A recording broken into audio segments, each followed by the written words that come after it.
Good evening, everybody, and welcome to the February 23rd meeting of the Site Plan Review Committee for the Crystal Towers 3 site plan. I'm going to go over a few kind of logistics before we jump into tonight's agenda. We are holding a hybrid public meeting, which enables remote participation, electronic participation, as legally authorized by the Code of Virginia per the Planning Commission's electronic meeting policy adopted July 7th, 2022. Members of the SPRC group for Crystal Towers 3 are participating both here in person and virtually through electronic means. SPRC subgroup members participating virtually, who are included on the roster to my left, are the ones who are going to participate. I will ask for public comment at the end of the meeting, but the majority of tonight's conversation will be for those who are at the physical and virtual table. So I'd like to orient people to the virtual environment that we have in this kind of hybrid setup and cover a few logistics. Members of the public may attend the meeting here in person. We do have a quorum, I'd like to know, or electronically by using the Microsoft Teams link provided on the SPRC webpage, the project webpage, the county's events calendar, and the email notification sent to SPRC email subscribers. Additionally, there is a dial-in phone number for anybody who wishes to use it. And if you do lose internet connectivity tonight, we would encourage you to rejoin us by phone. Please keep your phones and devices muted until you're called upon to speak. Turn off any sound to any other devices around you to minimize interference. For those folks who are joining us by Microsoft Teams, I would encourage you to turn off your video feed. I will address when to turn it on here in a moment. For Microsoft Teams, Microsoft Teams chat is active to serve two purposes. The first is for SPRC group members who need technical assistance, and the second is for members of the public to add their names to the list for public comment, which will be taken at the end of the meeting. The chat should not be used for discussion. Those who are planning to provide public comment will still need to do so at the end of the meeting, as the chat will not serve that opportunity. All public comments must be shared verbally for the public record at the signed public comment period. If subgroup members participating virtually wish to be recognized on any item during tonight's meeting, please either turn on your video feed or raise your virtual hand, and we'll use those indicators to identify who wishes to speak, and we do have staff assisting us this evening in that regard. If subgroup members are participating by phone only and don't have the video option, please let me know now.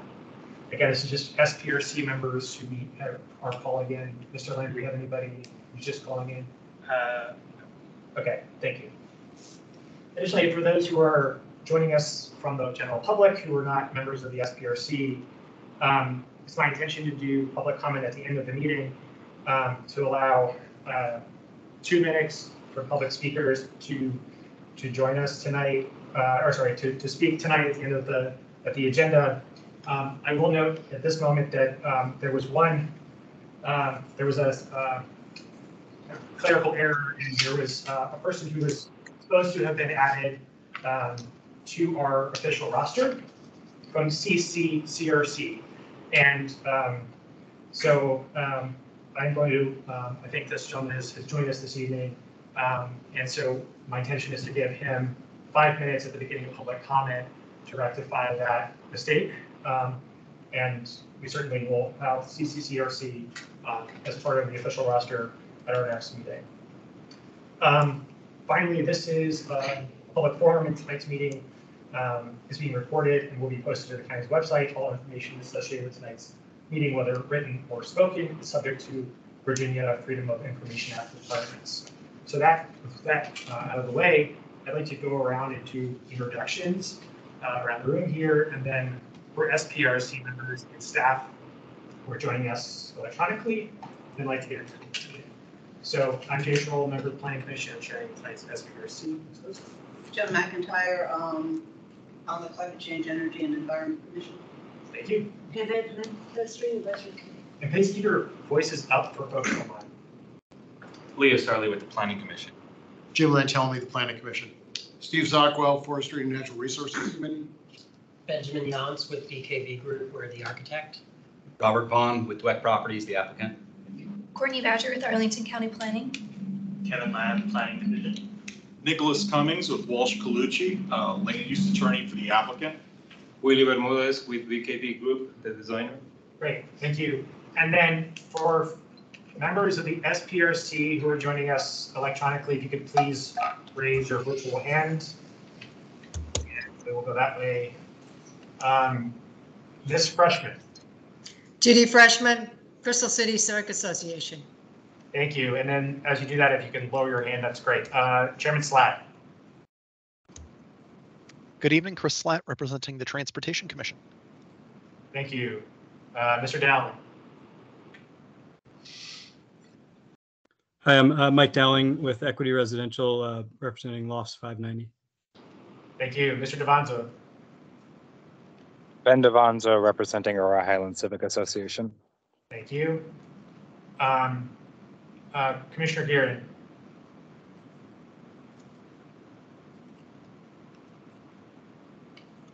Thank you. Elizabeth Guerin, Planning Commission.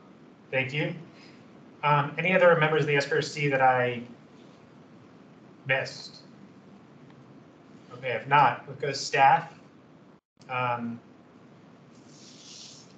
Staff can raise their virtual hands online. We don't have any staff No, virtual. Rob. Okay, no. All right, excellent. All right, well, tonight we're going to have, I think, a staff presentation and an applicant presentation.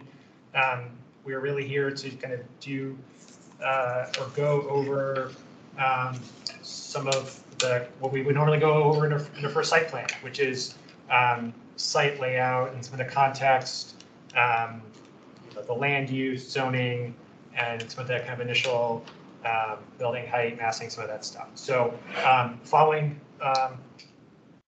both presentations, and we'll have SPRC.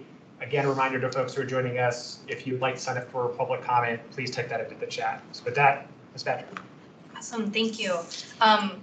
Courtney Badger again. I'm with the Arlington County Planning Division, and I have been assigned to review and work on the Crystal Towers 3 project. So my presentation, as Commissioner Schroll noted, it's going to focus on the topics for the first SPRC. So land use, building height, building form, architecture, and site design. So starting out, kind of orienting us to the site, it's located in Crystal City. It is between 15th Street South and 18th Street South. And then there's East Street to the east and Front Street to the west. The outlined in white here is the boundaries of site plan number 13, which governs the site and almost the entirety of the plot, with the exception of the Crystal Flats building in the southeast corner. The orange faded color is the site area for the project. And you can see there are the towers buildings that are existing in Lofts 590. So that kind of comprises site plan number 13. So that, also to note that this is within the Crystal City Sector Plan area. The Crystal City Sector Plan existing conditions at time that the plan was adopted are similar to what's there today. The Crystal Flats building was redeveloped, but it's in a similar shape. And the sector plan did contemplate redevelopment on this site, and the proposed plan is kind of an illustrative drawing of what that would look like. So the applicant has submitted a site plan amendment to site plan number 13 to construct 2 new buildings, a residential building and a retail building. The residential building would be 10 stories tall, not including the mechanical equipment and penthouse amenity area. It would be 132 feet from average site elevation to the top of that penthouse. Consists of 209 residential units, over 8,000 square feet of ground floor retail. And the retail building is on the bottom image. It's 1 story, varies in height from 16 to 22 feet, includes over 19,000 square feet of gross retail floor area.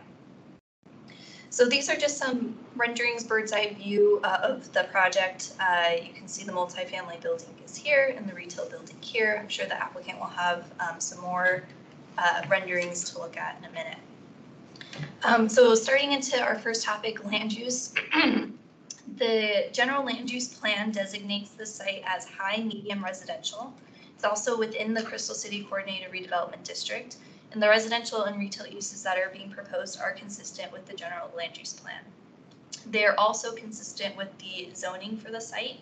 So the site is zoned RA 4.8, which is a multiple family dwelling district. Something that's a little bit unique about this project is, although it's in Crystal City, they are not requesting a rezoning to CO Crystal City. They are sticking with the RA 4.8 zoning district. So kind of leads into our next topic, which is building height. The RA 4.8 district allows for a maximum height of 136 feet, including the penthouse. So looking at what the Crystal City sector plan recommends, I guess I'll back up for a second. The applicant is proposing 132-foot height. The RA 4.8 zoning district allows 136-foot height, including the penthouse. The Crystal City sector plan, however, calls for a height of 110 feet, and that does not include mechanical equipment.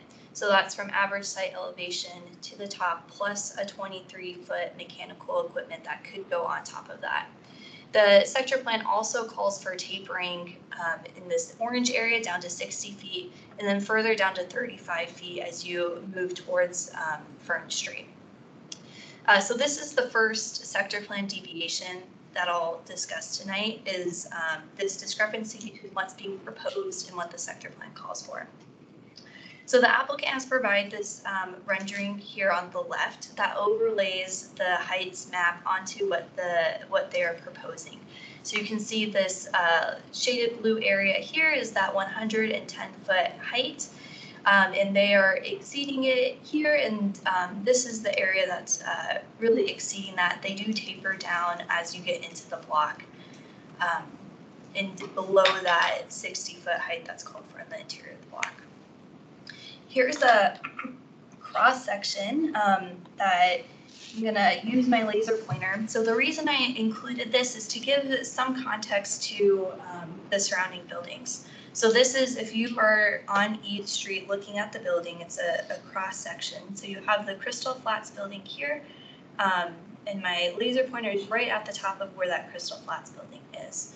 So just to give you context of how it fits into that context. And then this line here with my kind of buffering laser pointer is the South Crystal Towers building. And then on the other side, this line is the North Crystal Towers building. So that's our first sector plan deviation that we're interested in hearing from you guys what your thoughts are. Moving on into architecture and building form, the sector plan has some design guidelines, 3 that kind of specifically apply to this project. First, the main kind of design guideline that the sector plan promotes is that buildings are comprised of a podium, tower, and top. There's also a call for multiple step backs or a single step back approach, and then also engaging build-to lines. So looking at elevations of the residential building, this is, just to orient you, this is from north looking at the elevation. Each street is off to the left. The building, in staff's opinion, does meet the sector plan guidance for the step back approach. The area that we consider a deviation is this recessed ground floor right here. It doesn't engage the build-to line within the 0 to 2 feet that's called for in the sector plan. I believe the sector plan specifically calls for 80% of the frontage to engage that build-to line. So that's the second sector plan deviation. You can kind of see a rendering of what that looks like a little bit closer up here. So you have the floors 2 through 4 are at the build-to line with the ground floor kind of recessed back. Moving on to site design, I'll just point out a few things. I know we're going to talk more about the internal circulation and traffic patterns at our next meeting when we talk about transportation, But just to highlight a few things, so this is the residential building on the right-hand side. It does connect into the existing Crystal Towers North building. And the existing curb cut here is maintained and goes back into the loading area for that residential building. The retail entrances, they're proposed to be at the corners of the building here. And then moving on to the residential building, again, that existing curb cut is maintained through the drive with ground floor retail entrances for that retail space. And then the main entrance for the residential kind of being more interior to the site. There is a loading dock proposed in the back of the building there. The third sector plan deviation that I'll touch on is the distance between the Crystal Flats building, which is existing, and the proposed residential building. So the sector plan calls for a 40-foot separation between podiums. The applicant is proposing 30-foot in their plan set that they've submitted. The applicant has agreed verbally to kind of rectify this and to explore pushing it back to that 40-foot, but plans haven't been submitted yet, so I'm just calling that out here. So that kind of concludes my substantive presentation. Just to talk about process and next steps and where we're at the first SPRC meeting. Our next SPRC meeting is set to be early April, and then looking at public hearings May, June timeline of this year. And it's anticipated that this will go to Transportation Commission, likely Housing Commission, Planning Commission, and then County Board. So with that, I will stop presenting, turn it back to Commissioner Schroll here. Yes, thank you, Ms. Badger. Before we proceed, something to have pointed out is that I'm co-chairing this with Commissioner Gearan. Because as we discussed earlier, I anticipate being out in early April. Okay, over to you, Mr. To the applicant for your presentation. Thank you.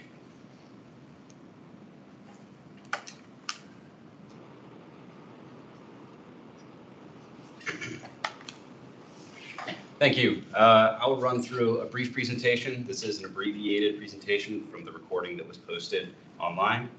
But as Ms. Badger noted, we are covering very similar topics, although I will be focusing on some additional graphics, additional points to staff's presentation. The site is located on a portion of the Crystal Towers property, bounded by Eads, 15th, Fern, and 18th Street. DWEC currently owns both Crystal Towers and Crystal Flats, so we own and operate over 1,100 units on the block. Lost 590 does have separate ownership. As was kind of indicative of many of the Charles E. Smith buildings developed in and around this time, Crystal Towers is a very large building at 912 units, surrounded by a field of surface parking. And looking at the utilization of that parking, one of the things we came to understand is that we have a significant number of underutilized spaces, and that those spaces are not currently being rented by residents. That fundamentally established the development approach for the site to try and take existing surface asphalt and transform it in a way to become more productive. As Ms. Badger noted, both Lost 590 and Crystal Towers currently exist in Site Plan 13, which was originally approved in 1965. Crystal Flats was entitled under a separate site plan and was rezoned to CO Crystal City. We are submitting a major amendment to Site Plan 13 without requesting rezoning, which establishes the RA 4.8 is the governing zoning policy for the project. However, it does fall within the Crystal City sector plan boundary, so we have looked at that for guidance specifically related to design components. Looking at this question on building height, that we, as staff indicated, we have a clear deviation from the Crystal City sector plan, and that we are compliant with that area shaded in light blue, but the deviation comes in the location of the taper. That we have proposed a location of the building taper that is further west interior to the block than was indicated by this 130-foot dimension that's from the building heights map from the sector plan. We did look at the sector plan for design guidance, and one of the things we noticed is that from the illustrative plan, there were two developments contemplated for the block. There was the, you can see my cursor, There was the redevelopment located at the corner of 18th and Eads, which ended up becoming Crystal Flats, albeit in a different form than the illustrative plan contemplated. There was also an infill development contemplated above that central lobby area. And when you look through the diagrams located in the sector plan, that redevelopment of the lobby was at a height and bulk consistent with the maximum for an RA 4.8 zone. So there was an inherent conflict between the building heights map that eventually made it into the zoning ordinance and the illustrative plan that was contemplated and supported some of the underlying calculations for what the sector plan could support. This was the graphic that staff had as part of their presentation, but highlights the deviation occurring in the difference in location of the taper. That the building still does taper from a total building height of 132. It's just we're like 1.5 inches under 133 feet down to 25 feet as we get to the existing entry to Crystal Towers. But the location of the taper does push further west into the block beyond that 130-foot zone. In terms of overall program, the application really does include 2 buildings. The multifamily building, which is just under 133 feet, containing 209 units and over 8,500 square feet of ground floor retail. It contains 1 level of below grade parking with 42 spaces. The intention is to utilize the additional excess parking located at Crystal Towers in order to support the proposed application. The retail building has an undulating roof line, but extends up to 23 feet in height, has over 19,000 square feet of retail space, and we have allocated 30 surface spaces in order to support that use. In terms of site design, the 2 buildings are located on 2 surface parking lots that front onto each street. The circulation path, starting at the driveway going up to Crystal Towers, remains in the same location but is fully renovated. And we have instituted the turnaround as well as the continuation of the driveway going back to 18th Street in order to replicate kind of circulation patterns that exist today. And this was a modification to the site plan that we made based on early discussions both with the community and with our residents. The curb cut serving the retail to the north as you get closer to 15th Street is the relocation of the existing curb cut. It's moving slightly further south, but provides access to the existing loading dock for the Crystal Towers North building, as well as to loading for the new retail building. I'm not going to go through a series of renderings showing kind of the before and after. This is an aerial. You can see that the 2 buildings that are being proposed in the application are generally highlighted by the red boxes. And here's the site aerial. Again, you can see that driveway located in the same location, going back up to the existing Crystal Towers lobby, has been fully renovated. The mass and bulk of the proposed multifamily building is intended to match both Crystal Flats and Towers. And then you can see the retail building located in the surface parking lot as you get closer to 15th Street. We have been very intentional in the expansive use of green roof, both in order to help stormwater capture as well as to improve the aesthetics, given that we do want to control these buildings.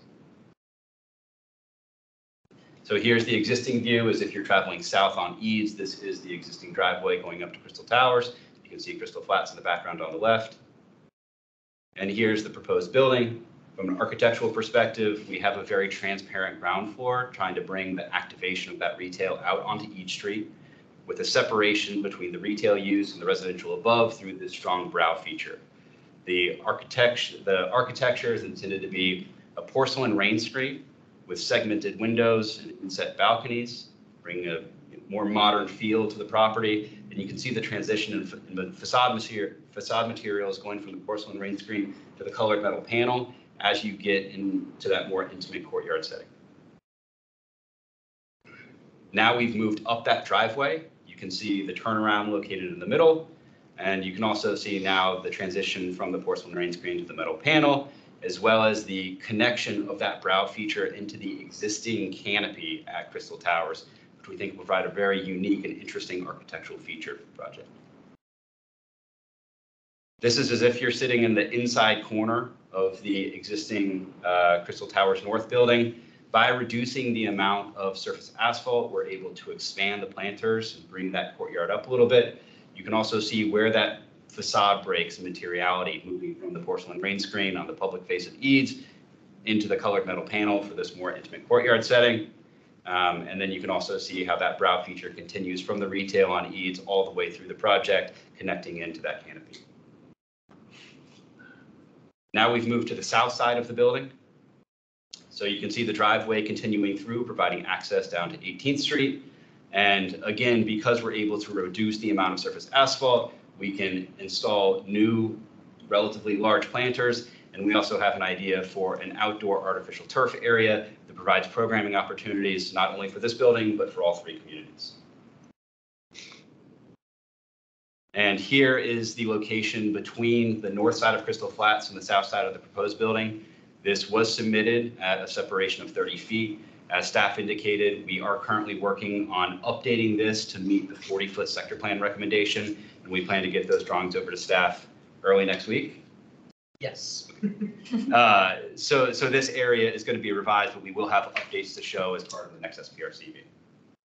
This is a sidewalk. This is not vehicular. This provides access back to the pet spa and bike room, but this does not continue through. So this is a dead-end alley condition. That has to do with the location of the loading dock and the grade change that occurs between kind of the north side of Flats and the existing sidewalk elevation on Eads. And here's a component where we not only want to incorporate sustainability features into the proposed development, but also into the existing building. This is over top of the existing lobby, where we've proposed to structurally reinforce that area in order to get intensive green roof, which you get like real plants up there. That again helps with stormwater capture. It helps to bring some of the sustainability ethos back into a 1965 structure, which we think kind of is beneficial on a number of levels. And here's the existing condition along East Street. This is looking at the Crystal Towers North building where the proposed retail is going to go. One of the real community benefits that this project is going to be providing is that this section of East Street has very narrow sidewalks, often less than 6 feet. And as part of the proposed project, we are bringing much more modern streetscapes with tree pits, minimum 8-foot clear sidewalks, protected bike lanes, which should help to accommodate the additional pedestrian traffic that we anticipate with Amazon opening just a block to the north. So I'm now going to play a building fly-through where you can see the proposed retail. It's located on the right with the undulating roof line. This moves around the very transparent ground floor with that porcelain rain screen above. We're now going to swing moving west onto 18th Street. You can see the curb cut that goes back to the loading dock and provides access to the relocated parking entry. We're going to swing now going north on Fern, and we're going to enter the property through the curb cut between Lost 590 and Crystal Tower South. You can start to get a sense for how the proposed building kind of nestles itself nicely in conjunction with the two existing towers. And now popping up over, you can see the extensive use of green roofs helps to green up the proposed buildings, as well as helps to improve the aesthetics for all of the residents looking down. Now moving down onto Eads, moving up the fully renovated driveway, that turnaround providing the same type of circulation paths that exists today. The brow feature now ducking through this canopy connection, which I think very interesting as you're moving through the space. There's the kind of the activated outdoor courtyard that I mentioned, and then moving back down into the south side sidewalk that provides expansive outdoor retail seating opportunities, which we think will be really enticing, as well as access back to that the bike room and pet spa.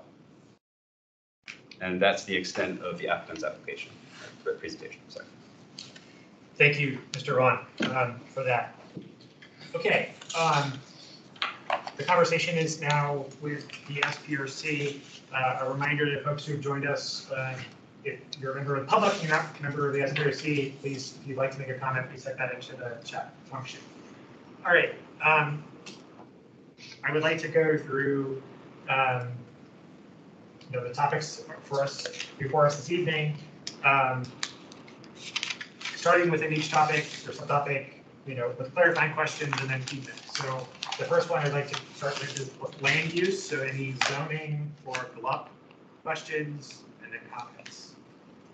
Any around here? Again, this is consistent with the GLUP, and they're not asking for a GLUP change, and they're not asking for a zoning change, but just any questions there.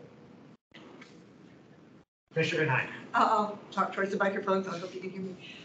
This is kind of a process question because it's such an unusual project because it's Crystal City sector plan, as you say, with the R8448. And I'm not sure how to interpret parts of the sector plan because of that. And when I should be concerned that you're non-compliance and when I should be happy that you are in compliance. And kind of a broader question is, how does your decision making impact your staff decision making, and how does it impact things like community benefits? And is getting density different with following your zoning that you're following versus the CO Crystal City? I'd love to start it off and then maybe kick it over to Robert. It's primarily a distinction between law and policy. So law is the underlying zoning district, and that'll set legal limits on what you can do. The sector plan is, in this situation, a policy document that has recommendations for how to build out the site. The Crystal City sector plan has been codified in many elements into the CO Crystal City section of the zoning ordinance. So what we don't have here is things like the height limit, for example, that would be very strict in the zoning ordinance under COCC with very limited, if any, modification, and a number of other form-based requirements that are codified into that zoning district with specific mechanisms for which the board can make modifications with certain justifications. Instead, we have more of a broad base, like these are the design recommendations for the site, but we can analyze how it applies and how it could be seen to come to fruition in this specific instance without having to look for any sort of legal modification of those recommendations. From a community benefits perspective, there's not really a difference here because the base density, which is the amount of density you can get on the site with site plan approval prior to earning density with community benefits, is the same under RA 4.8 and under the COCC section of the zoning ordinance. The base density is a 3.24 FAR under either circumstance. So I think the rest of it was probably for Courtney and then Robert. Yeah, anything you want to That's correct. I don't need to correct any of that. The zoning district is the law for this site, and the sector plan is guidance. And generally, we're really successful at getting people to kind of follow the guidance that the law is the zoning district. Anything else here on land use issues? So again, any questions on zoning or law? Okay. If not, I'd like to move to site design. And Mr. Vaughn, if you could pull up your plan view slide. I think was it slide 10? Yeah. That's good. So again, any questions about the site design? This is more about kind of layout of uses on the site. We'll get into architecture and other things in a minute. But any questions, concerns here? Commissioner Sockwell. It's not really so much a question, but just an observation that as the applicant made in their presentation online, one of the design principles here is that they're making better use of parking lots, and I certainly applaud that. But at the same time, another design principle is that they're eradicating a number of trees. And I'm not saying that is a showstopper in my opinion, but I would ask that the staff take a look at the magnitude of the loss. How many mature trees are we dealing with? The actual number. I know the applicant is proposing to replace trees and maybe, I believe, more trees than they're removing, which is a good thing. But those trees will take a long time because that's the nature of trees. So I would ask that the staff take a look at how many trees are being lost and whether this is basically a number of shrubs. I saw a lot of shrubs. or whether we're losing some mature trees and whatnot, so that we can get a handle on, you know, what's the effect of this other side of the design corridor. Yeah, absolutely. And I know we have that number, and I'm going to say it wrong. I can look it up here in a minute.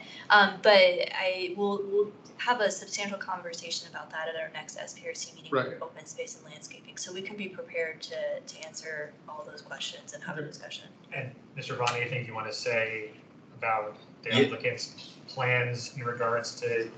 Yeah, I mean, I think we recognize that the plan is removing several mature trees.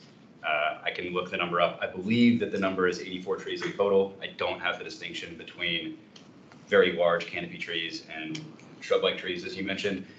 And I believe that we're planning to plant 99 trees within the site plan boundary.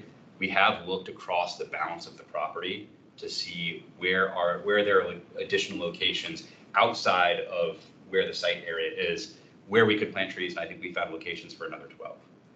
Unfortunately, when the building was originally developed and several of these trees were planted, many of them are in locations that don't allow for the modern streetscape with the wider sidewalks in order to be located.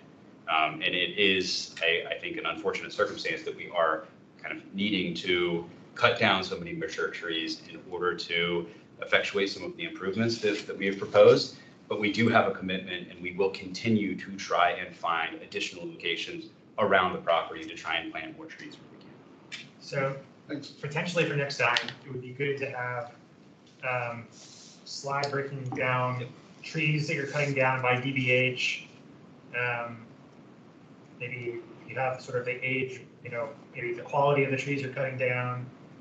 Hopefully that's run by Vincent, you know, and then some breakdown of what you're proposing to put up. I'm sure this is what you submitted in your civils, but it'd be helpful to just have a slide or two on that for next time. Commissioner McIntyre. Yeah, kind of building on that a little bit in terms of how much surface parking is remaining, and did you look at other opportunities to either reduce the overall parking ratios of all three buildings that you're combining, or expanding the amount of underground parking so that you could actually find more space for, or more open space for additional trees and green space? Yeah, I can respond to Yeah, go that. ahead. One of the kind of key aspects that we were looking at was going back several years, examining parking utilization, and that we wanted to come forth with a plan where if you had a spot today, you would continue to have a spot in the future. You might not have the same spot, given that we are taking away some parking spaces, but that we wouldn't put our existing residents in a position where they would not have parking available if we continue to look at kind of, you know, the maximum or average maximum utilization over the past several years. And that, I think, is kind of the balance point that we've gotten to in terms of the number of parking spaces and the surface parking that we're taking away from the project relative to the number of parkers that we have seen at towers over the past several years and the anticipated demand from the additional uses. What's the percentage of kind of vacancies or unused parking spaces on So average? it ticked up a little bit at the start of COVID. I would say that over the past couple of years, the towers has parked somewhere around a 0.75 utilization ratio, but it was built at over a 1. So perhaps when we do transportation next time, it would be good to see in it. Yeah, we can include all of those slides. We Yeah. have essentially like a parking management plan that we've worked out that we'll incorporate into the presentation. And slides too that show kind of what parking you have at grade, Yep. any of that. And a slide that's bigger so we see all of the parking. I'm going to folks who are online. Mr. Devanzo, I'm going to go to Mr. Vanzo, this freshman, and I'll come to you, Commissioner Tim. Thanks. I wanted to emphasize on the trees. I guess this is intersects a lot, and we'll talk about this at the next time. It is, if you haven't been to the site, they are, particularly where the retail's going in, pretty large trees. This is an older site, so right when we're talking about replacement trees, we are talking about a loss to the neighborhood of when you're walking down that sidewalk. It is a narrow sidewalk. It's good to improve it, but it will be a it's a significant tree loss. And I really hope we do have a robust conversation about, if we do decide that retail is the best use. And I do have a question about if the applicant, if you all have done analysis about retail viability in that spot, about the type of retail that will work. But if retail does go in and trees go away, that's a lot of shade canopy for people walking on the sidewalk that you lose. That would take many decades to regrow based on new trees. If we're not putting in a lot more exchange. Thank you, Mr. Vanzo. Mr. Vaughn, would you like to speak to the kind of retail viability question analysis that's been done? Yeah, I mean, we obviously think that the retail is viable, given that we're proposing it, that there is a fundamental transformation of each street going on from a ground floor and retail perspective. That with Amazon opening up just across 15th Street, they fully leased up their retail 6 months ago. They intentionally went with a very specific retail strategy that excluded a number of retailers for very good reasons that they decided that they would even consider to be located. And we have seen strong retail interest in our other buildings throughout Crystal City really coming back post-COVID, to where we certainly think that there will be tremendous interest in this retail. In terms of specific uses or specific retailers, we're too early on in the process to kind of really have any clear indication on that. But we do feel very strongly that the interest will be there, given the number of calls that we're receiving on our other properties, as well as the interest that the overwhelming interest that Amazon received.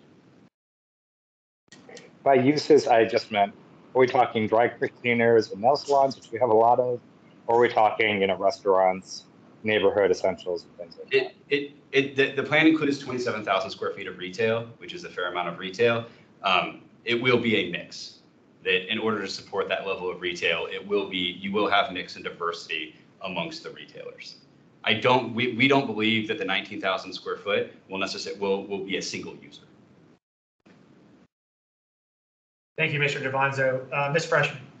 Yes, I share Ben's concerns about retail viability generally, but I also understand that this would not be undertaken if there wasn't some assurance that it would work. So I think we have to take that on faith. I particularly do share the concern about the loss of landscaping and trees. And of course, there will be probably more trees put than are lost. But it's going to take decades before they approach what we're accustomed to looking at. I would point out in this ground floor plan, right now there is very lush landscaping in the corners of the north and south towers, which are sort of depicted as triangular on this plan. And I'm given to understand that that's all to be taken out and redone. That to me is an opportunity. If the travel lanes remain as shown, it's an opportunity to retain a very small percentage of the mature and existing plantings. And so I would just encourage those who are looking at the green part of this plan to try to save a few of the plantings which are there now and which really are a welcome and attractive addition to the existing towers. Thanks. Thank you, Ms. Freshman. Commissioner Montalvo. Yeah, this is a side question, but it could also end up being circulation, and we will talk about it in the next meeting, which is fine with me. So I leave that to you. Yeah, I think you can raise site circulation, but I think we probably take it up at the next meeting. But the question I have, and we can talk about it later, yep. is the alley here between the proposed building and the existing flats. You mentioned at the end, it's a dead end, that you can't walk through to here, is that correct? Can somebody with a mouse follow with the cursor so that folks online can see what Commissioner So up here, so this is a dead end here. I'm happy, we can talk about that at the next meeting, so prepare for that. I am happy that you're pushing or making it wider here. And again, this is discussion for the next one, but it gives more opportunity to make that a bit more biophilic and friendlier. That that very narrow thing there doesn't leave a lot of opportunity for something that would be welcoming. Otherwise, it's this really weird, narrow space that you walk along. So I support and encourage the extra width there, and let's see if we can make that more biophilic. So anyway, and then we can talk about the next one. Yeah, That's my only that's comment. helpful. I just encourage folks around the table to, as you're talking about things, maybe use more language than you would need to communicate to the room, because there's folks that don't see what we're pointing to and things like that. So I think the point's well taken. The folks joining us online, it is a question about the alley dead ending and about some of the site circulation around that. I think we can certainly have get more to that. Commissioner. Hi, I want to second Jim's comment about the pedestrian passageway, of course. And my recommendation to them was that they create this kind of beautiful park at the end with a water element. I mean, it's just this big, ugly wall, and make it beautiful, make it green, make it a water element. I also totally support the comments of the other four speakers already on the loss of green with the retail. And I would like to know a lot more about the retail next time. My specific question about the retail is I only see 2 entrances. Is that true? And if there's more than one store, how do people get around in there? I think that'll be updated as well. There'll be more than 2 entrances. So. Okay, but I love the 2 entrances on the corner and the offset, so then that's going to start being an issue of a big shine zone. We'll do inset entrances. Okay. So, but I think in the plan currently we have up to 5 planned for. Okay. Okay, that's helpful. Yeah, good to show more of that probably next time. While we're flagging things for next time, particularly on these issues about site circulation, would be helpful to think about desire lines across this site. How are people, using this site today? Where are they going? What are the kind of cut-throughs? And how can we allow for some of that porosity in the future? Where do we need to do that? Not expecting an answer today, but okay. Other things on site design, questions, concerns, folks online. Commissioner Slack. Yeah, thanks. I wanted to throw my hat in with those who definitely want to talk about the retail alley and its current dead end status next time around. And I also wanted to raise, from a circulation standpoint, I think largely this looks great. I would really like to see a direct entrance from the bike room into the alley. On the plans right now, it looks like you've kind of got to go through the long way around a hallway and through several doors to get your bike in and out. As we all know, going through doors while pushing a bike is challenging. So just wanted to throw that comment in there while we're talking about circulation. Yeah, it appears to be 3 doors at the moment. So, all right. For folks who are joining us, I would encourage you to turn your videos off if you're not on the SPRC. Okay. Other questions, concerns about this? If not, hearing none, we can move to the building height conversation. Commissioner Lintelli. And then if we could, I don't know what the best image to bring up is. I can bring up that. You have your slide. Yeah. Here. Let me bring up. I think it's probably the sector. Maybe it's a sector plan. You know, this overlay or the sector plan? I mean, there's 2 or 3 that would probably be helpful. Maybe while you and. Or do you want to bring up the one where you have consolidated them onto one slide? Sure. Yeah, if you want to bring up yours, Yeah. Ms. Badger, I think that's probably better. And then Commissioner Lintelli, you had your hand raised. Go ahead. I did go on the walking tour and got to see the site up close. It's clear to me that the sector plan didn't really take into account that the 2 existing buildings weren't going to be going away. That they're pretty and shouldn't go away. They're a huge investment in energy, embedded energy that we want to be able to keep those and continue using those. That said, they way exceed what the guidance is on the sector plan. looking at it, why would we not want to allow the height for the new building? The whole idea really of stepping down as to it gets to the lower density neighborhoods to the west.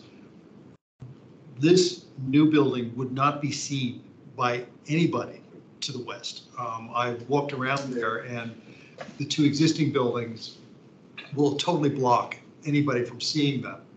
So it strikes me that this, and given all the huge amount of parking space there, which doesn't make any sense, and the sector plan rightly discourages, this I think is a great solution. I have no concern, no problem whatsoever in it not complying with the ideal of what the sector plan is saying for that site by putting those taller buildings there, that one tall building there. Given that the other two buildings aren't going to go anywhere and dominate the site, this is a great infill, and it's simply consistent with what already exists. And I think that basically, the spirit is most of its bulk is toward East Street. So it is, I think, consistent with the spirit of what we're trying to do with that block. So I have zero concern about the heights that are being advocated here. Thank you, Commissioner Alteli. Other questions, thoughts, reactions? Commissioner Van Hack. I totally agree with Jim. I think the height is fine. I'm having a little bit of difficulty, especially looking at a flat drawing like this, how the step downs and everything works. I think when you did the fly through, it really shows how it works. So the basic step downs are on the west side of the building.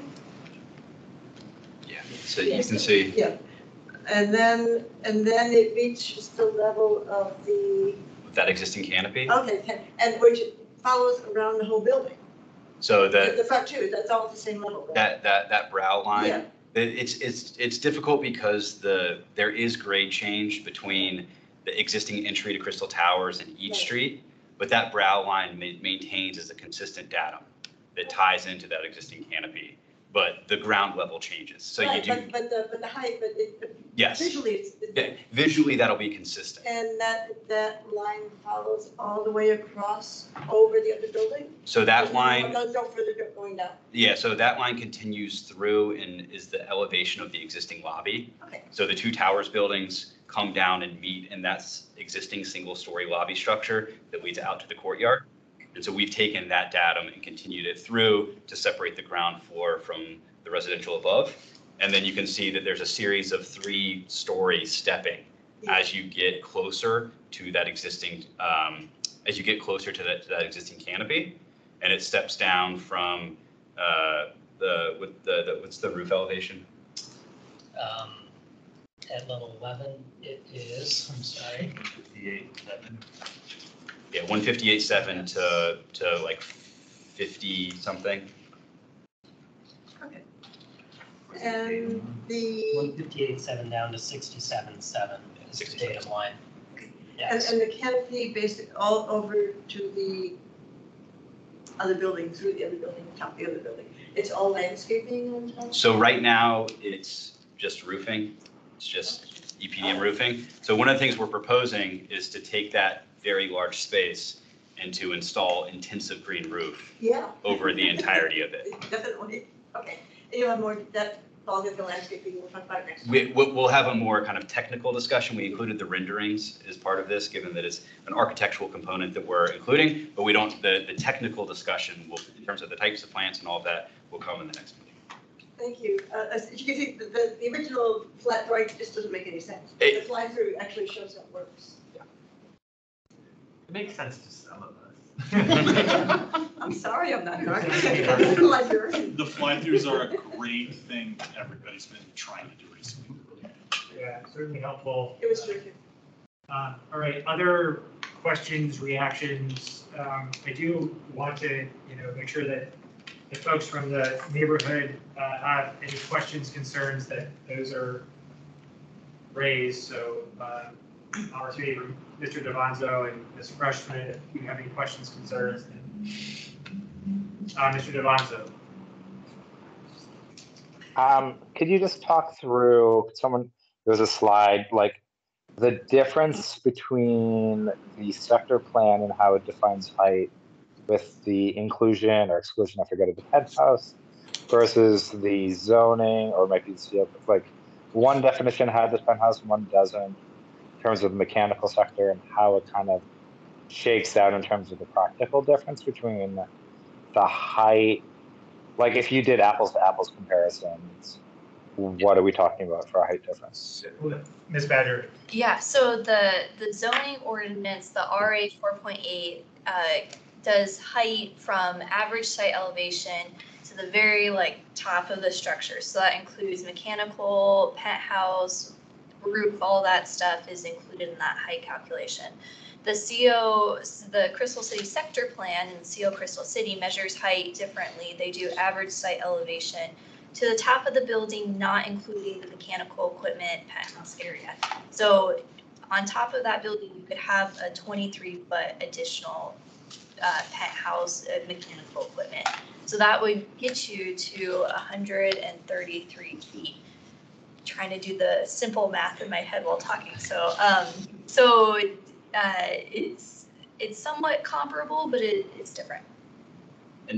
And one of the other differences I would point out is that CO Crystal City does not allow for occupiable space in the penthouse.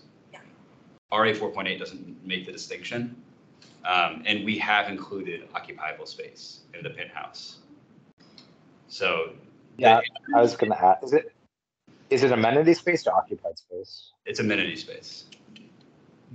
But from an overall building mass, we are consistent, and this was intentional, and that we intentionally designed the building to meet the CO Crystal City height requirement along each street.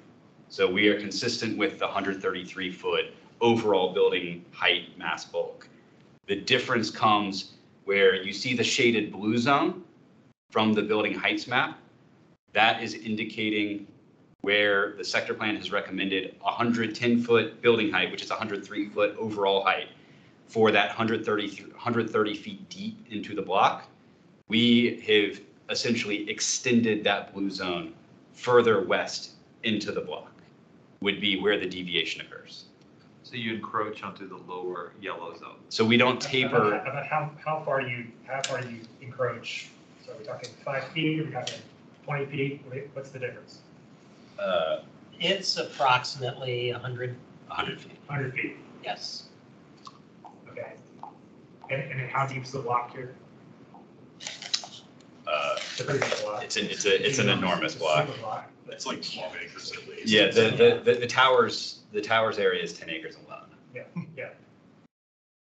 We'll call it 1,000 feet, one block. Okay, Mr. Devanzo, other follow-up questions? See your hand, sorry.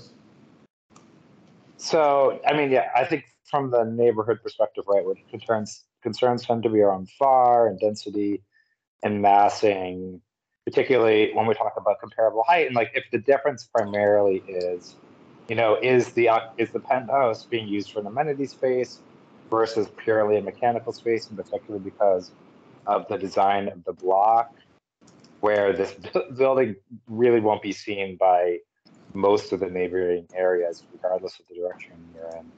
It seems like there isn't an effective difference in terms of what the sector plan calls for versus what the zoning allows. It's a little bit of differences in apples and oranges comparison, rather than things that would significantly impact, how the neighborhood perceives and experiences the building. So I'm not sure that there are major concerns with the height as kind of things stand right now. Okay, thank you, Mr. Devanzo. Ms. Freshman. Yes, I agree on that. And I think while I believe in using the guidance of the sector plan for sure, and that would especially be true of the 40-foot separation and the treatment of the alley. But I think in this particular case, given that there are two ginormous towers already existing that, as others have said, completely hide the building from much of the neighborhood, I would say use the plan guidance, but don't feel that it's much of a mitigating factor. All right. Thank you, Ms. Freshman. Commissioner Sarli. I'll just echo that really quickly. I too tend to really value the notion of plans and trying to implement plans. But I think there's no conflict. I agree with Commissioner Lantelmi also that the height here, in context makes perfect sense. I don't have a problem with it. Great. All right. So, Commissioner Lantelmi. Yeah, no, this also to design architecture, right? No, we're just talking height. Okay, then. But I just want to make sure Nothing further. we'll come to that in a moment. Okay, nothing further. Okay. There's also this issue. So it sounds like there's consensus that the height deviation is something that people are comfortable with here, including the neighboring civic associations. There's also this issue of the build-to line deviation, which I also want to just make sure we talk about, and then I want to roll into building architecture. So, Ms. Badger, I just think pass it over to you to just remind us about this kind of corner and build-to line. Yeah, so deviation. I'll start on this slide. I apologize, it's not bigger. So the sector plan guidance is that buildings for 80% of the frontage should engage the build-to lines between 0 and 2 feet. So the build-to line on this building is where this kind of floors 2 through 4 are. So this is the build-to line. The ground floor is not engaging that build-to line for that 0 to 2 feet. It's rather recessed back beneath it. And here's kind of a rendering of what that looks like. Is that a good enough summary? Yeah, that's okay. great. Okay, we'll start with Commissioner Van Heyen and we'll come around. I love this design. I think it's wonderful for pedestrians. And it's a nice architectural feature. And I love the curves on the corner. It gives us more space. It gets closer to the retail. It's great. Any questions, other concerns? Thank you, Commissioner Van Heyen. That was exactly what I was going to say. I think that this is very sophisticated. It looks very good. It gives a wider sidewalk. While, I like it looks like it's almost 2 stories of glass that you can see in with. It gives a little protection from rain and weather. It gives more width to walk. You could probably put some tables out there or chairs if it's a restaurant. So all of those things work really well. And since the building above that ground level does come out to the build-to line, the building will keep the facade along Ead Street, keep that building line consistent all the way along Ead Street. So I think it actually works quite nicely. And I don't think it violates the spirit of the sector plan by having that being set back a bit. It certainly doesn't make it too hard to walk to those retail areas. It doesn't hide them. If anything, I think it makes it inviting. Okay, Commissioner Sarli. So just to be clear, there isn't a colonnade on the Ead Street side, right? There are no columns coming down, so that's just an overhang. Correct. I'm a little bit torn on this. I agree with my colleagues that this is a fairly successful solution, but I've tried to understand why we have this building line, and I think it's fine. I'm just going to leave it at that. I think it's fine. Yeah. Anything deeper you want to get into? Sorry, this could be our, you could be our bridge into architecture. You could be our segue, if you'd like. Well, I've had this conversation with staff about colonnades and arcades, and creating that sense of sort of interstitial space between the sidewalk and the shy space and then the entrance of a building, and for some reason, we're not very keen on that. So, and I think the notion of holding an edge is to create that consistent edge throughout the entire street, to create a room sense on the road. And I don't think that we're undermining that, as per Commissioner Lantelmi's thing. We're kind of feeling the spirit of it here, even if it's not quite the letter of the law. And I think that's why I'm okay with it. Okay, that's helpful. Any other kind of questions, feedback, comments regarding that? Okay. Sounds like an openness to have with to that deviation.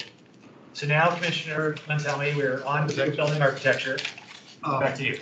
I like the front there. I like the panels, the white panels. I think that looks really good. It's not just pure glass, so I think that's energy efficient too. Around the back, I like the transition back there with the different color panels. I particularly like the setbacks on the west side of the building. There was one of the slides that came up with the rendering. It's not just flat setbacks, it's sort of cubes that are just going through, which I think is a really interesting look to it. I also think the back part is pretty respectful of the existing buildings, which when I walked on it, I was actually quite surprised that I ended up liking those old buildings. They're mid-60s, I guess, vintage, but they look like they really did a nice job in designing those, especially compared to, I think it's crystal houses to the south, which were much more mundane in design, whereas the existing buildings actually look quite nice. And I think the new building is respectful toward the existing building. So I was quite pleased to see how what the architects have come up with for this fairly large building. Thank you, Commissioner Altani. Other questions, thoughts, Commissioner Sarli? I guess I'll go. Following on the vein of Commissioner Lantelmi's, I'm a little less convinced by the context versus contrast. And I don't know that I have any solutions or recommendations at this point, but I think, you know, there's a really bold and a really directed move to move away from the precedent architecture that's, you know, in the campus, let's call it. And I'm a little unsure, like the curve, you know, really introduces a very strong element and you're really differentiating yourself. But then there's the piece that merges or collides with the other building. And I just don't know. I think it's generally, I have the feeling that this is a successful solution and I like the building in and of itself. I'm just a little unsure with the context. And I agree with Commissioner Lantelmi's that while, you know, we tend to sneer a little bit at these 60 sort of residential projects, some of them are actually quite interesting and have fairly reasonably good proportions that I think we ought to, you know, sort of value them. And not to mention about the environmental impact of embodied energy and all that, which has already been mentioned. So I would just really encourage the architect to like step back, you know, take a break from working on it and then look at it and see, you know, when you're writing your essay, take a couple days off and then go back to it and see again and see if there aren't any places that you can create a little bit more harmony. But I think generally it's good. I will repeat, you know, not to take the thunder from the E2C2 commission, but you know, there's a lot of glazing here, and I really think we ought to start emphasizing less glazing. 20 to 35% is the sweet spot between sort of natural daylight, biophilic principles, and energy efficiency. I'm sure we're over the 35 glazing here. You know, there's so many reasons that glass is good, but there's also so many reasons that it's bad, including bird-friendly stuff. But other than that, I think that's where I'm going to leave it. So thanks.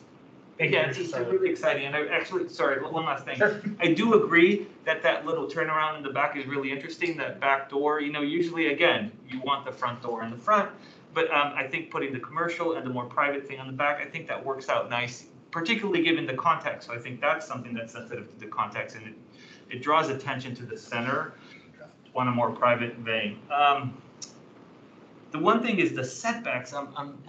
We're always trying to get setbacks from the street side, and we're always told that it's just impossible, absolutely unfeasible. And here we have the setbacks, really significant and good setbacks on the inside. So, you know, just next time you hear a developer say they can't do setbacks, just keep that in mind. It can be done, and it can be done quite nicely. So I think that's it. I think otherwise it's pretty good. All right, thank you. Yes, Commissioner McIntyre. Yeah, just kind of thinking more in terms of the design of the building for sustainability purposes. You know, to what extent did you take in like orientation to the sun in terms of the design, as well as the selection of materials? You mentioned, you know, in terms of glass and glazing the glass for energy efficiency.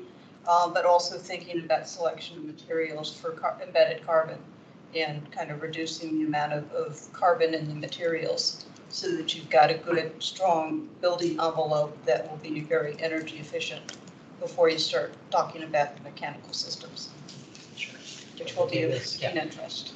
We've been looking very closely at the specifications on the window system and ensuring that we've got a good, robust, energy efficient window. Looking at the U values, all those things that contribute towards improved energy efficiency. We are working closely with an energy modeler on those items. The porcelain panels facing south are a light color, so as to not, cause excessive heat gain to the building. Most of the sun will be coming from that direction. Of course, the extensive vegetated roof will contribute towards that as well. Go ahead. Look at in terms of embedded carbon as well. I don't know how porcelain compares to concrete or steel. Yeah, we would have to follow up with you on that. And kind of looking at Sure. What kinds of selections you can make that make it, reduce the overall carbon. And then the other thing, just to reiterate, is bird-friendly glass. Yes. Is critical. Is Yes. Adhering to whatever the best of the standards are out there. Yes. Yeah, next time is sustainability, so I think we would, good thing for the commissioner. Well, my point is that the design of the building has to be sustainable, so. No, for sure. Very No, good. these are good things to be flagging now and important ones, and we expect a greater discussion later as well. I too was going to ask if you intend to incorporate bird-friendly glass. The intention is to have the project participate in the Green Building Incentive Program, where bird-friendly grass is a prerequisite. Right, okay.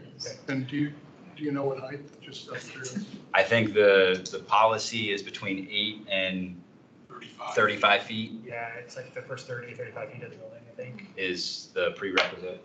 That's the county guidance on bird-friendly Yeah, glass. I think there's been a lot of back and forth Right. on that because that has to do with kind of looking into the retail, and I think the argument is that you can have bird-friendly glass all the way down and still meet that criteria, being able to look into it, that there's lots of different ways of getting into bird-friendly. Yeah, so fritting is getting in, or that is getting in, conflicting with the transparency requirements of the retail plan, and there's like a lot of competing interests here. Yeah, but I think that the differences is probably not that big, that you can get both the transparency and still be bird friendly. Let me go to Ms. Freshman, and then I'll come back to Commissioner Van Hyne. Ms. Freshman. Yes, if you could put up slide 17, one back. I guess I'm probably an audience of one that is less enamored of the change in the facade from Eid Street, which is one impression, and the rest of the building, which we're looking at here, which I find particularly well matched with the existing buildings. I've lived there for 15 years, and I've always thought that Crystal Towers was among the best of the old designs. And I think this view at least is very complementary and yet is different enough in color and style to really be significant. So I'm just throwing that out because it's only my personal opinion and I have no professional expertise in it, but I find it a little bit jarring, the difference between this view, which I find very appealing, and the Eid Street side. Thanks. Thank you, Ms. Freshman. Okay, Commissioner Van Hyne. I'll agree with Judy. I like this side much better. But I had raised my hand to say that I support bird-friendly glass, and we need to discuss it more. Excellent. It was a big topic at the last SPRC. Yes. All right. Any other comments on the building form, architecture? Great. Mr. Lamb, who do we have signed up? So we have one person signed up, Mr. Burton. Okay. And do you know if,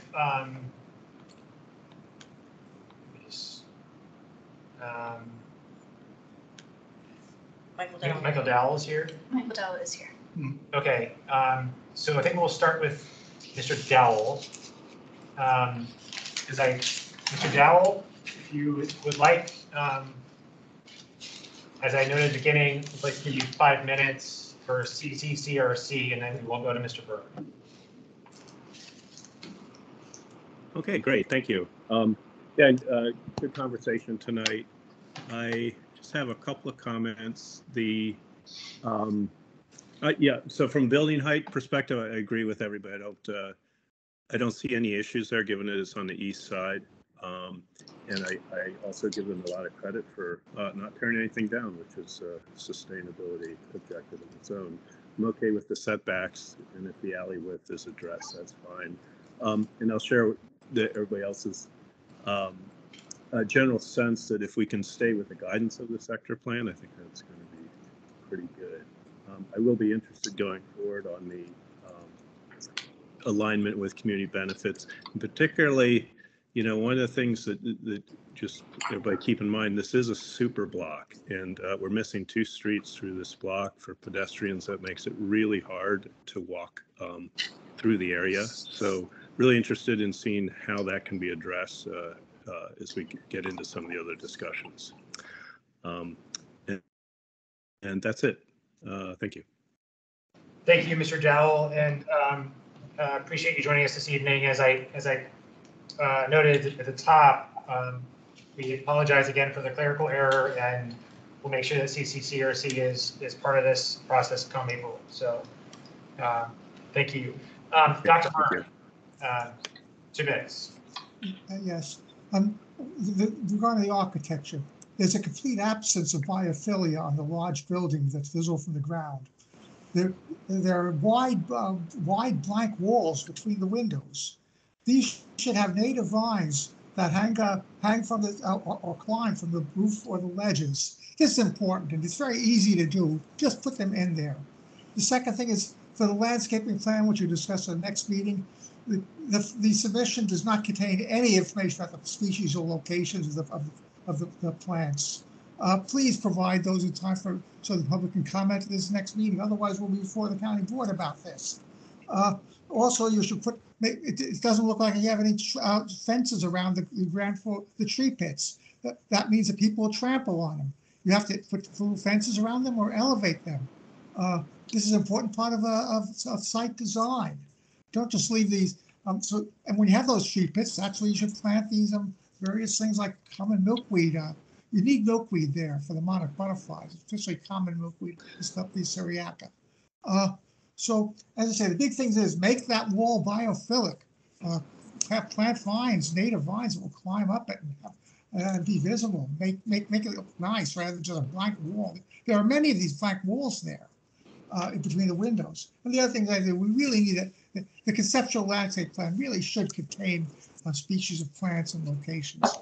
By not doing that, you're really denying the public the right to comment on this. Please have them before the next meeting when we discuss landscaping. Thank you. Thank you, Dr. Byrne. And a reminder, folks, that next time we'll be, discussing community benefit, transportation, open space, sustainability again. Affordable housing, any of those types of things as well. So, and as a flag, I see that there is a deviation from the sector plan open space in your proposal, I think, basically according to the staff report. So would like kind of some greater detail on that for us about what you're proposing and how that relates to sector plan. Any other flags for next time before we kind of wrap up? You talking about that corner park? The corner park. Yeah, that's what I'd want to talk about. Yeah, so, yes. Yeah, I'd probably be looking for a lot more information on sustainability and particularly the energy modeling. I did look at the preliminary model that indicated there at least is a pathway to full electrification. But certainly there wasn't a lot of clarity in terms of the overall amount of energy efficiency gains and again, we want to focus heavily on electrification as well as EV parking spaces if you're considering solar. Take into account those, but we can get you kind of more detail. We have a fairly detailed checklist that we can provide. We'll try to get that out within the next week. Who's gonna go around? Some general comments. Yeah. Any flags for next time? Yeah, I might send you some. So, as a pedestrian, but I'm interested in all the transportation issues, and if we can have, it might not all fit on one layout, but multiple layouts of this, how the pedestrians move anywhere, how cyclists move anywhere, how cars go anywhere, exactly how the loading works, how the CUDO works. I think CUDO is great. That's really benefits out that way. Obviously, if it's serious about pedestrian passage.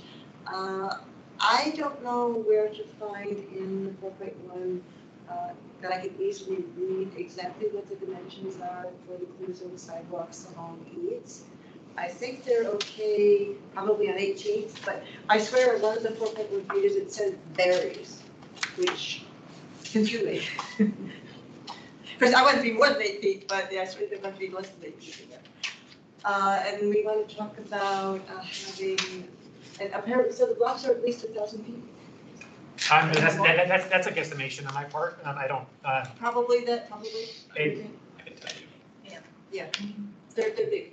About average blocks are about 500, somewhere in that neighborhood. And so this is not an average block. No, I know. This is, but that's why. Right.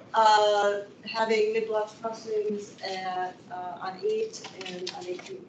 And 8 absolutely have to do it. And 8 is kind of 18 is and parking things and how the bike room works and where all the entrances and exits are to these buildings and how you get in and out. So this is kind of issues I would talk about. Great. Commissioner Sarley.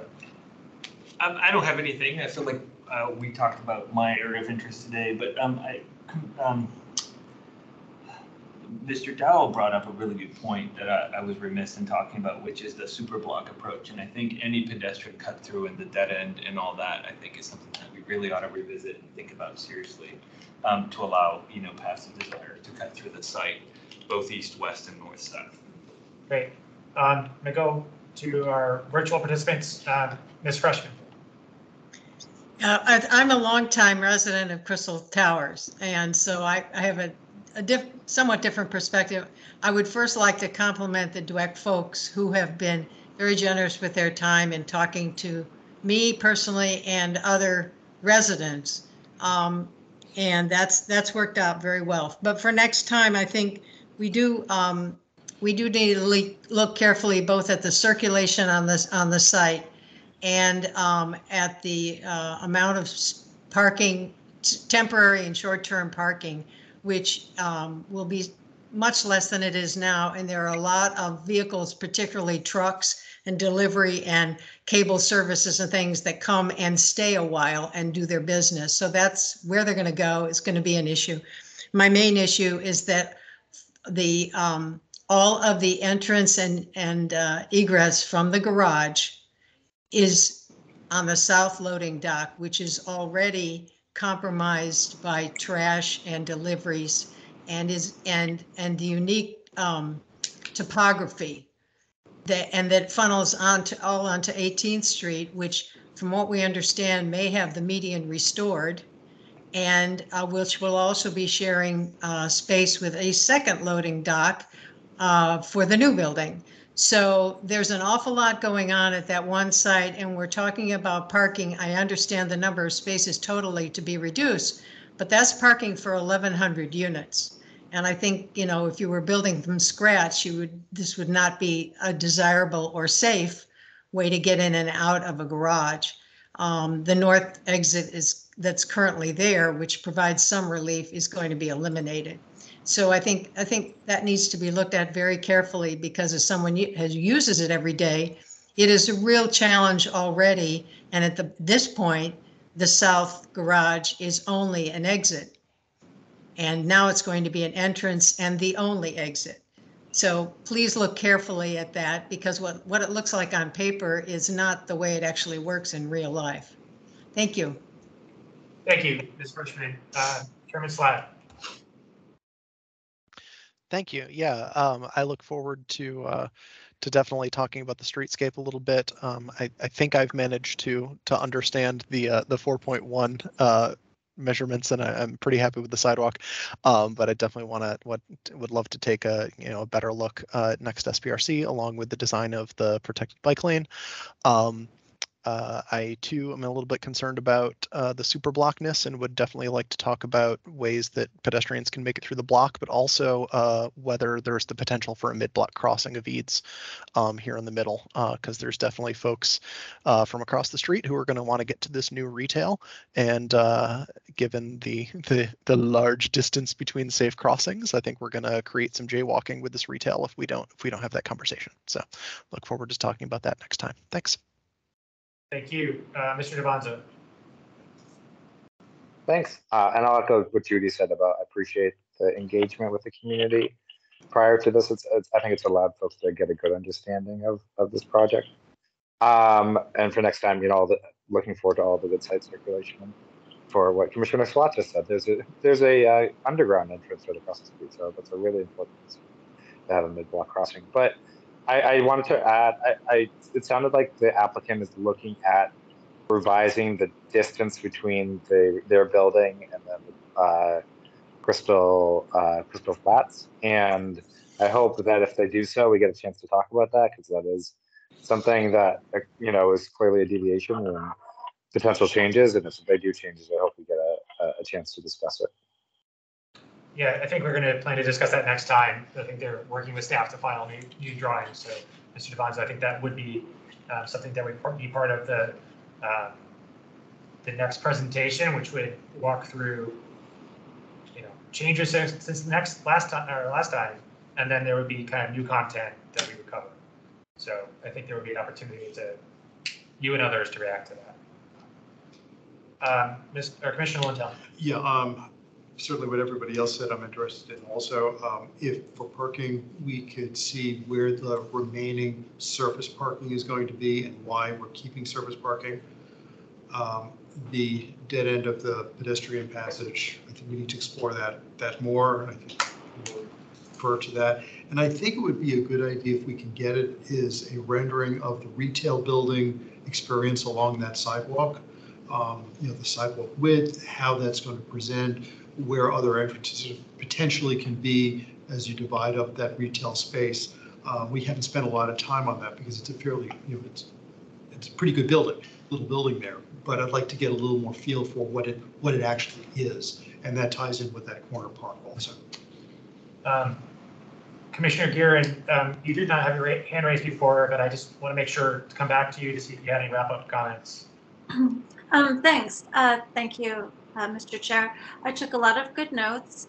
I also texted you in case you were checking. I was also concerned about the super blocks and the bird-friendly glass, so I'm glad we're all on the same page. I'm always delighted to hear when the community has had a good experience with one of our developers too. So I've got a lot of great notes. I'll be happy to make sure that the issues that are raised tonight are addressed at the subsequent meetings. Thank you, Ms. Badger. Looking forward to working with you. Congratulations, James. I think we're all going to want to have some baby news at the next meeting too. So I'll see you all then. Thanks. Yeah, hope to have good baby news. And thank you, Commissioner Gearin, for helping me co-chair this. Yes, Commissioner Stockwell. I want to comment on your green roofs. I think your green roofs look superb on the renderings, particularly on the retail area, which is like Central Park from above. So with that in mind, I would appreciate some detail on how you intend to keep those plants alive. And I would ask that you just make some general comments to the committee about that, but that you engage on a technical basis with the arborists about what you intend to do up there, and particularly interested in whether you plan to plant any mature trees or something that's going to be hard to keep alive over a longer period of time. To the extent that you might also be using rainwater capture to actually water those plants. Yeah, and so for my own purposes, since I likely won't be attending the next one, I share Commissioner McIntyre's kind of questions about energy efficiency and also about electric vehicle parking. So there's a lot of focus, right, on the parking spaces, which we should, and about the the capacity to in the electric vault to allow for that. If you do have level 2 charging and you can use smart charging to increase that number of spaces that you can provide charging to. It's something I would encourage you to look at. It's not just to try to do that. So to kind of stretch your amperage in that regard. And then certainly the open space thing I raised earlier. I don't think I have anything else. Actually, on that point, you might want to consider, one of the other developers who just had a project go through was talking about a car share arrangement with electric vehicles. Just have that option as a way of balancing out, reducing the amount of parking made available. I'm looking at that. Yeah, that's the Joyce Motors project. Okay, that's the OR project. It is a pilot program that they're looking at implementing potentially. So Yeah, yes, it's exciting and cool. Yeah.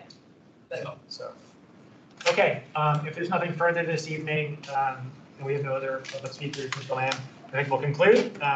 Everybody 30 minutes and 30 minutes back, and we'll look forward to the discussion in April. Thank you. Thank you.